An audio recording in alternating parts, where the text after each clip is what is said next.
This conference will now be recorded.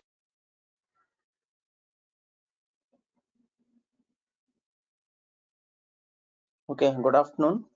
Today we will be discussing about four small topics. One is nocturnal enuresis. Second one is pica. Third one is temper tantrums. Fourth one is breath holding spells. Okay.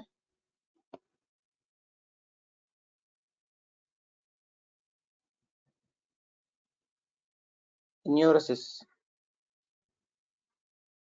Nocturnal enuresis. Okay, enuresis is derived from a Greek word enurion, that means to void urine. Definition is involuntary voiding of urine at least 2 nights per month beyond the age of 5 years, by which bladder control is normally obtained and without any congenital or acquired defects of the urinary tract. So there should be involuntary voiding of urine after that is at least 2 nights per month and beyond 5 years. So by that time actually bladder control should be obtained unless there are some congenital malformations or acquired defects of the urinary tract. Okay. So development of urinary control. Initially, bowel control will always be earlier than bladder control. So first we will get nocturnal bowel control, followed by daytime bowel control, followed by daytime voiding urinary control and nighttime urinary control. So this is the maximum by 5 years. So daytime voiding control will be attained in 90 to 95% of children by 5 years of age. And nighttime voiding control will be obtained by 80 to 85% by 5 years of age. So only 0.5 to 1% will have no control at adolescence. So based on diagnostics and statistical manual 5 criteria for enuresis, repeated voiding of urine into bed or clothes, whether voluntary or intentional, involuntary or intentional, the behavior either occurs at least twice a week for at least 3 consecutive months, results in clinically significant distress or social, functional, or academic impairment. So the behavior occurs in a child who is at least 5-year-old or has reached the equivalent developmental level. So by 5 years of age, the child should be attaining bladder control, or by 5 years of developmental age, he should be attaining this milestone. If the if your enuresis is occurring at least twice a week for at least 3 months and it is causing significant impairment, social, functional, or academic impairment, then it should be addressed immediately. So the behavior cannot be attributed to physiologic effects of substance or the other medical condition. So okay. So enuresis is classified as primary, secondary. Primary, child who never gained nocturnal voluntary control. In 85% of the case, it is primary only. Secondary is at least 6-month period of dryness has preceded the onset of wetting. So previously the child became dry, but now newly the child started again having nighttime nocturnal enuresis. This is called a secondary. There are some other reasons for secondary enuresis. So classification of enuresis as per International Children Continence Society, nocturnal enuresis dividing into primary and secondary. In primary, no daytime bladder dysfunction is there. Then primary monosymptomatic nocturnal enuresis, and other type is primary non-monosymptomatic nocturnal enuresis. If it in secondary with daytime bladder dysfunction, we'll be classifying it into secondary monosymptomatic nocturnal enuresis and secondary non-monosymptomatic nocturnal enuresis.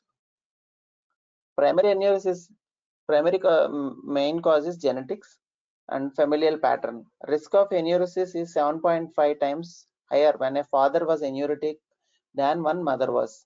So 75% risk if both parents were enuretic, 45% risk, the higher risk if in families with one parent enuretic, and 15% when neither parent were enuretic. 68% concordance rate in monozygotic twins and 38% concordance rate in dizygotic twins. Genes on chromosome 22 are implicated. We don't know exactly. So mechanisms, probably some abnormal bladder dysfunction, hyposecretion of arginine vasopressin, hormone or diminished capacity to be aroused from bladder from sleep. So secondary enuresis, psychosocial issues like child insecure after birth of younger sibling, family quarrels, academic stress like school failure, does not like classroom, teacher, etc. And urinary tract infection is one of the important causes of secondary enuresis.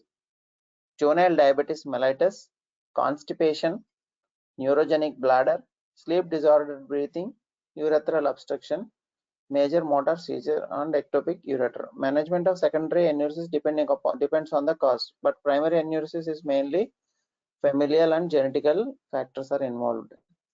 Nocturnal enuresis pathogenesis, delayed maturation of cortical mechanisms that allow voluntary control of micturition.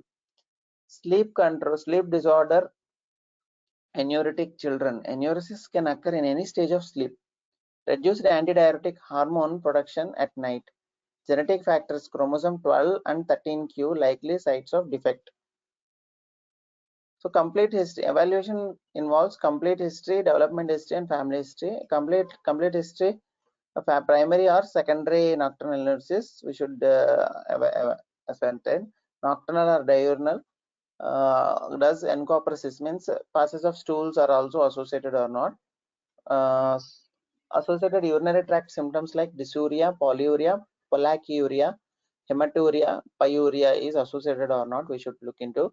Developmental history wise, birth history, achievement of milestones, neurological deficits, and CNS disorders we should be thinking of. Okay. Family history wise, history of enuresis is in parents, traumatic incidents, and parental harmony. Physical examination, visualization of urinary system, abdomen examination for renal or bladder masses, genitals, hypospadias. The opening could be on the lower side. We should look for hypospadias. Neurological, peripheral reflexes, perianal sensations, tone, gait in neurological conditions. And lower back, tuft of hair, and vertebral anomalies should be looked for, because there can be some subtle neurological abnormalities like spina bifida, which we may not see with our naked eye. So therapeutic responses, we should be classifying into initial success, lack of success, continued success, complete success, and relapse. So initial success, 14 consecutive dry nights have been achieved with treatment. Lack of success, failure to meet the above criteria. Continued success, there is no relapse after 6 months of initial success is called as continued success. Complete success means there has been no relapse in 2 years after initial success. Relapse is when 2 or more wet nights within 2 weeks of initial success and the interval between the initial success and relapse is measured. So enuresis management involves, generally we should not be giving excessive fluid to the child before bed. Empty bladder at a bedtime, told to wake up at night and use toilet to remain dry, like at midnight 12 o'clock we should wake up the child for toilet. Improve access to toilet, include the child in morning cleaning up of urine soiled clothes. Behavioral intervention like active participation and commitment of parents, the child, and the pediatrician. So parents counsel to encourage child to win cooperation, never humiliate or punish a child. For this, ensure child doesn't drink fluid after 7 p.m., sleeps by 10 p.m. after voiding urine, wake up the child at 12 midnight to void urine. Reward the child for every dry night. Enuresis subsides in a few months. Motivation therapy. Convince parents that child wants to be dry. Child is encouraged to assume responsibility for his enuresis and actively participate in the treatment. Move from blame for wet nights to praise for dry nights. We should always praise the child for dry nights rather than blaming him for wet nights. A dry morning should receive positive recognition, always. Should receive lavish words of praise. A major breakthrough may warrant material reward. And next one is alarm therapy. Alarm therapy is highly successful, but relapse rate is high, 30%. Alarm triggered when diaper gets wet to awaken the child from the sleep and stop micturition. The sensor will be placed in the underwear of the child, so that when child starts passing urine, this alarm will sense it and immediately wakes up the child by giving an alarm. By repetitive inhibition of micturition, a conditioning reflex occurs ultimately. Within 3 months of treatment, 92% of children gets cured, but relapse rate is high with 30% relapse. Response to retreatment is good. Adjuvant pharmacotherapy like oxybutynin and these tablets and SSRIs requires may help in improving the outcome. So if you see, this is the alarm. Inside the underwear, the sensor is kept. Whenever it passes urine, it starts sensing and gives an alarm. Wake up, it will say. Okay, gives an alarm. So that child will wake up and stop micturating.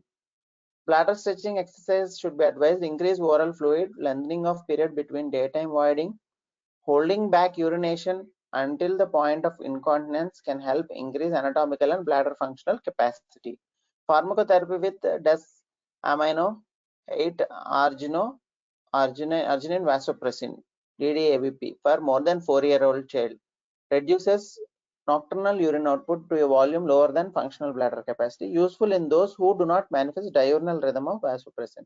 Dose is 20 microgram, that is one spray in each nostril, like a spray. The maximum up to 80 micrograms. Adverse effects of dilutional hyponatremia, disorientation, seizures, and coma. And pharmacotherapy anticholinergics, oxybutynin chloride acts by increasing bladder capacity and reducing frequency of detrusor contractions. Dose is for more than 7-year-old childs, 5 milligram 2 to 3 times a day. Adverse effects include dryness of mouth, blurring of vision, and facial flushing. Pharmacotherapy includes anticholinergics like tolterodine, a competitive muscarinic receptor antagonist for active bladder. It is selectively for urinary bladder over salivary glands. Used in patients likely to have small functional bladder capacity, either only at night or throughout the day. Pharmacotherapy, another one is tricyclic antidepressants, imipramine, alteration of sleep mechanisms and arousal pattern, cholinergic properties. Dose is 25 milligram for 6 to 8-year-old and 5 to 75 milligram, so 50 to 75 milligram for older children.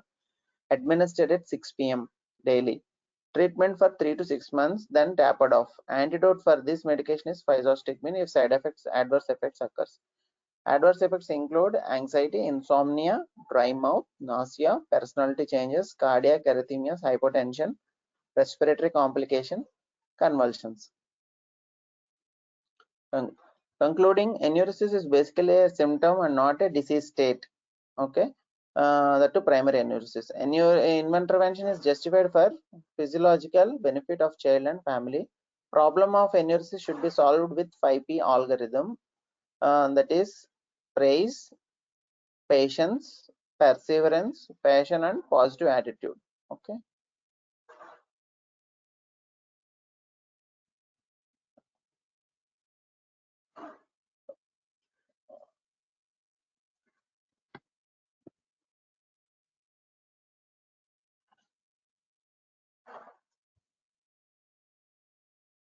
Am I audible?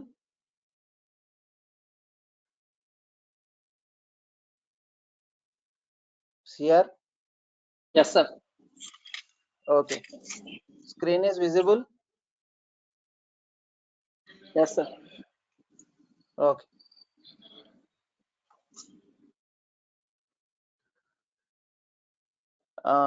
We'll start with the case scenario. A 5-year-old girl presented with history of abdominal pain and distension.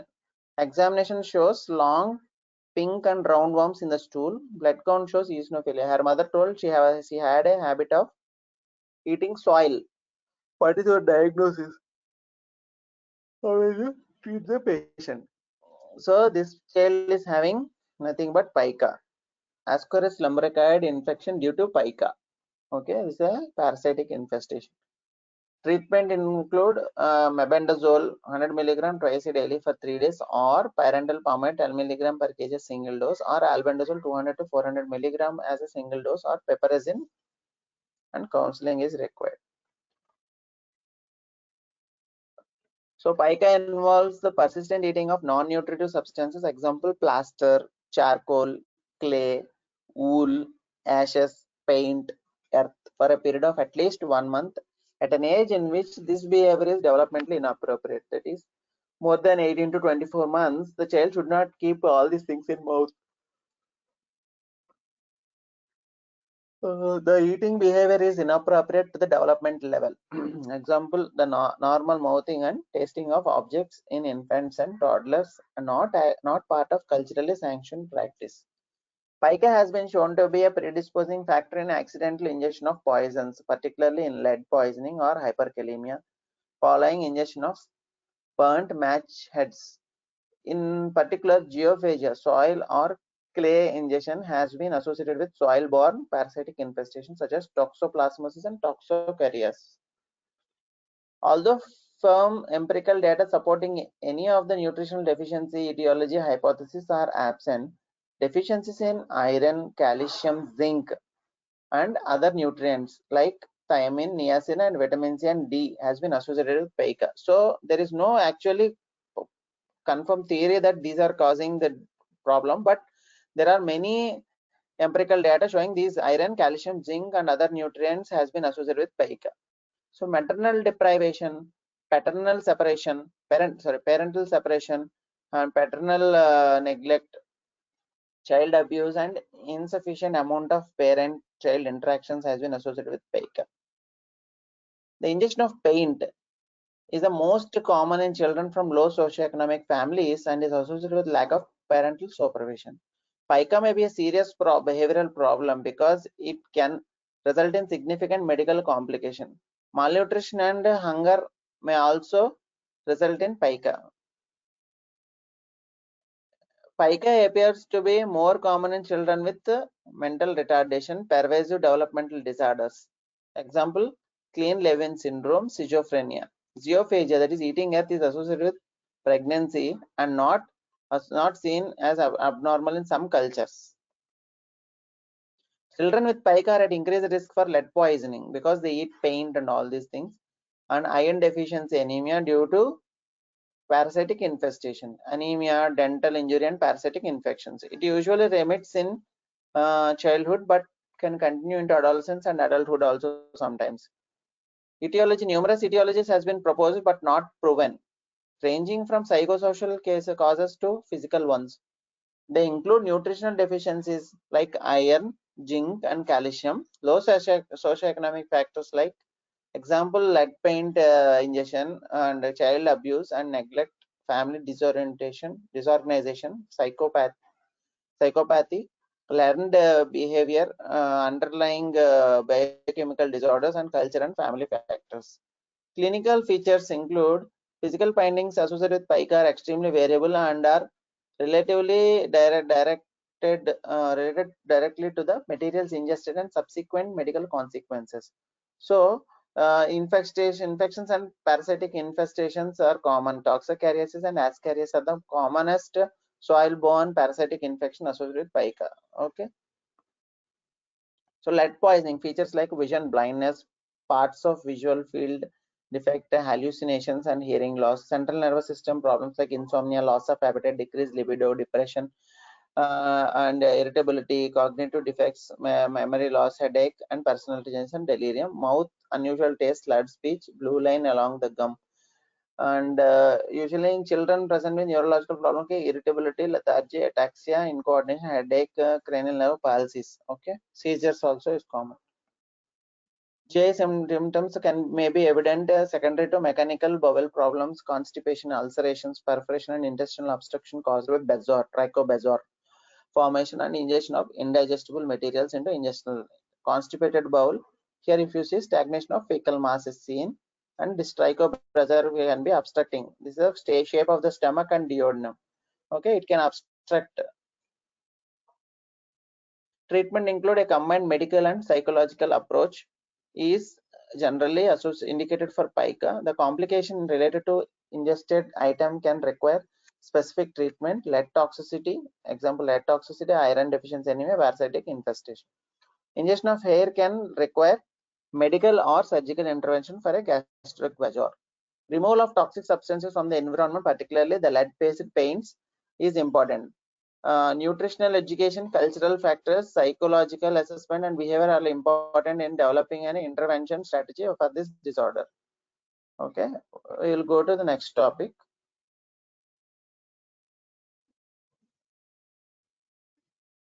Breath holding spells.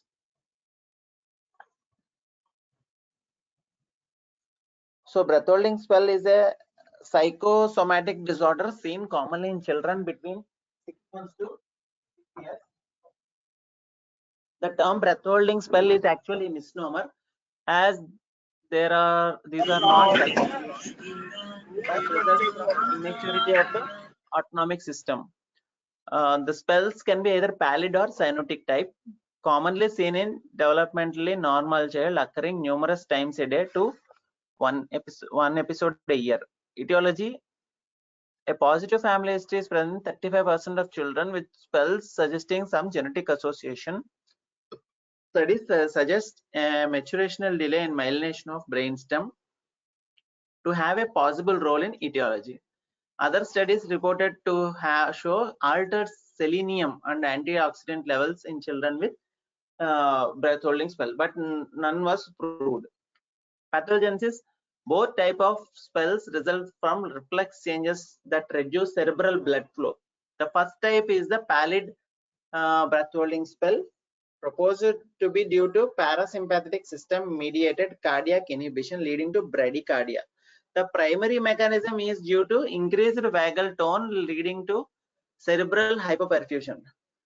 The secondary type of is cyanotic type, which does not occur during inspiration but results from prolonged expiratory apnea and intrapulmonary shunting. Anemia is believed to have strong association with the disorder. Regardless of the type of spell, iron deficiency anemia is known to prolong the duration of asystole during spells. Low levels of HB results in reduced oxygen carrying capacity and prolonged cerebral anoxia. Clinical features of cyanotic breath spells include, actually this episode starts between the age of 6 to 18 months. Attack frequency varies from many days to only few irregular intervals and may increase during the second year of life. Typical characteristic sequence consists of: a provocative stimulus will be there to a child. He will go into apnea and color change, that is cyanosis. Limpness, first initially pallor, then cyanosis. Limpness followed by abnormal posturing, loss of tone, and finally stuporous, may lose consciousness. So cyanotic breath holding spell is the most common type, usually occur in response to anger, leading to vigorous cry followed by apnea, rapid onset of cyanosis. May or may not be followed by loss of consciousness, abnormal posturing, or repeated generalized clonic jerks. Usually regains consciousness within a minute and resumes normal activities.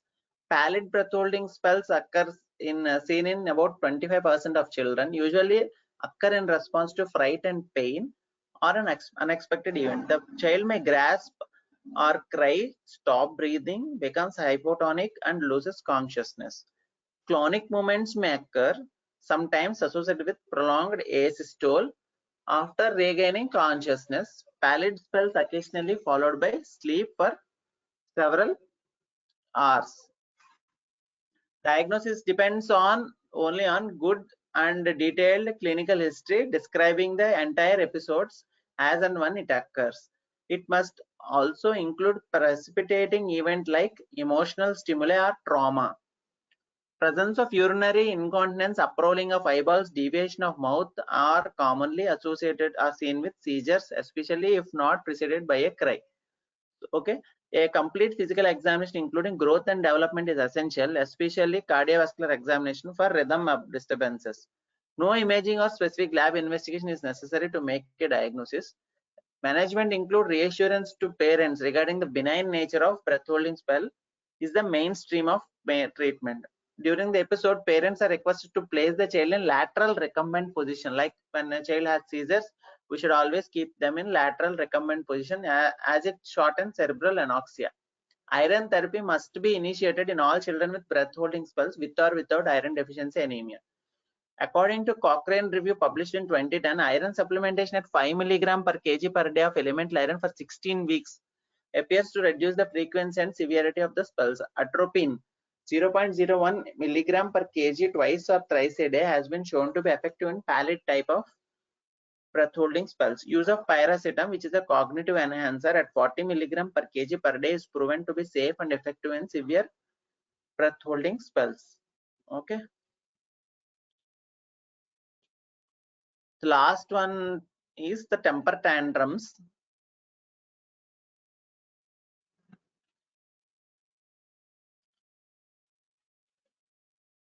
Commonly seen in toddlers, tantrums are the most common between the age of 2 and 4 years.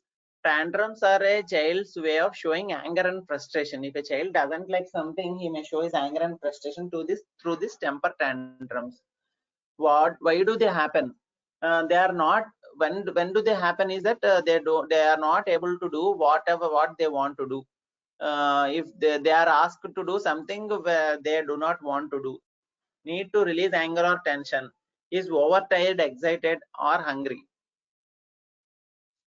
So behavior during a tantrum: child may run around, scream and yell, pound fists or feet. He may bang his head to wall or any other objects, kick or bite, hold breath, make themselves vomit, hide. All these things they can do with a temper tantrum. What to do during a tantrum? Stay calm. You should be staying calm. Do not argue with him, because they will lose all their sense. So we should not try to talk sense into them. Do not give anything that the child requires, he demands. Okay. Keep the child from getting hurt or harming others. Put the child in quite safe place until they calm down. As much as possible, ignore the temper tantrum. If you give importance and if you see his problem, he will attention fuels their desire to act out. So they will always demand that. If they hold their breath, let them. They will breathe naturally eventually, because they cannot suffocate themselves for prolonged period. After the tantrum, stay calm and loving. Wash the child's face and get them a drink of water to allow them to settle down and cool down. Remove the cause of the tantrum if possible. Give the child something quiet and easy to, without giving into their initial demand. Please, so whatever the demand, we should not give.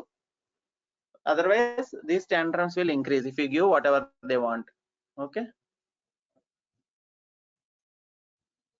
Have you given your attendance, CR?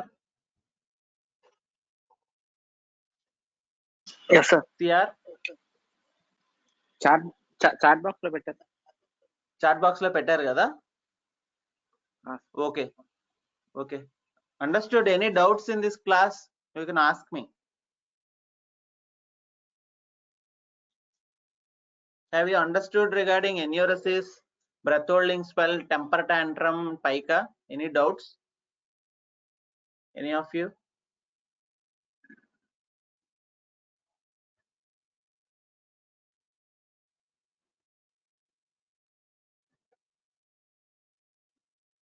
Okay, shall we end the class? CR? Yes, sir. Okay. Thank you. Thank you.